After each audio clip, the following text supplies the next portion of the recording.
साथियों, आज हम बात करने वाले हैं सेकेंड वर्ल्ड वार के ऊपर। सेकेंड वर्ल्ड वार 1 सितंबर 1939 को आरंभ हुआ था और 2 सितंबर 1945 को इसका अंत हो गया था। ये 6 साल चला था। ये 2 गुटों में हुआ, मित्र राष्ट्र और धुरी राष्ट्र। मित्र राष्ट्र में ब्रिटेन, फ्रांस, सोवियत संघ और यूएसए था शामिल। धुरी राष्ट्र में जर्मनी, इटली और जापान शामिल थे। सेकेंड वर्ल्ड वार 6 वर्ष तक चला। इसमें 7 करोड़ जाने गई थी। सेकेंड वर्ल्ड वार में 61 देशों ने हिस्सा लिया था। सेकेंड वर्ल्ड वार के दौरान ही जापान के हिरोशिमा और नागासाकी पर 2 परमाणु व एटम मिसाइलें फेंकी गई थी, जो अमेरिका द्वारा गिराए गए बम थे। इसमें जीत मित्र राष्ट्रों की हुई थी। सेकेंड वर्ल्ड वार के कारण, अब हम बात करने वाले हैं सेकेंड वर्ल्ड वार के कारण के बारे में। वर्सराय के अपमानजनक संधि। वर्सराय की संधि जर्मनी पर लगाई गई थी और यह यूएन द्वारा लगाई गई संधि थी। तानाशाही शक्तियों का उदय। जर्मनी, इटली दोनों तानाशाही शक्तियों का उदय आरंभ हो गया था, जिसके कारण सेकेंड वर्ल्ड वार हुआ। साम्राज्यवाद प्रवृत्ति। तानाशाही देश साम्राज्यवाद यानी छोटे देशों को गुलाम बनाना आरंभ कर रहे थे। यूरोपीय गुटबंदी। यूरोप में धीरे धीरे गुटबंदी बनती जा रही थी, जिसके कारण सेकेंड वर्ल्ड वार होना निश्चित हो गया था। शस्त्रों की होड़। मित्र राष्ट्र और धुरी राष्ट्रों ने शस्त्रों की दिन प्रतिदिन होड़ करना आरंभ कर दिया था। संयुक्त राष्ट्र संघ की विफलता। संयुक्त राष्ट्र संघ की विफलता मतलब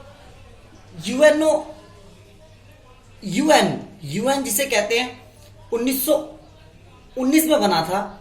अतः इसकी सबसे बड़ी विफलता देखी जाती है कि वह मित्र राष्ट्र और धुरी राष्ट्र के झगड़े को नहीं रोक पाया था।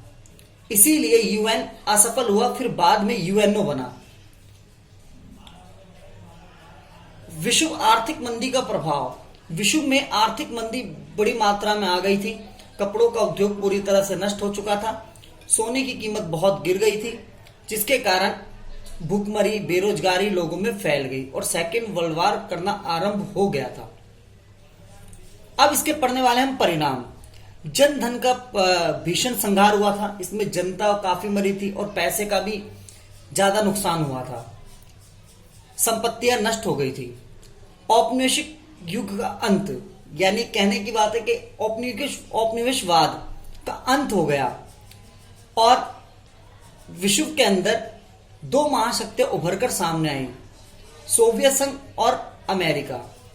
फांसीवाद शक्ति का सफाया।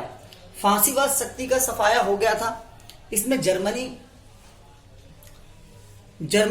और इटली जैसे संगठनों का सफाया हो गया था। सोवियत संघ और अमेरिका की शक्ति में वृद्धि। सोवियत संघ और अमेरिका की शक्ति में वृद्धि हो गई। दोनों महाशक्ति बनकर उभरकर सामने आई। गुट निरपेक्षता की नीति। लोगों ने दोनों ही गुट से अलग रहने की नीति अपनाई। 1961 में गुट निरपेक्षता की नीति अपनाने लगे। यूएनओ की स्थापना 24 अक्टूबर 1945 को यूएनओ की स्थापना हुई, जो यूएन के स्थान पर की गई थी। विश्व का 2 खेमों में विभाजन। विश्व का 2 विरोधी गुटों में विभाजन हो गया था। एक तो पूंजीवाद और एक साम्यवाद।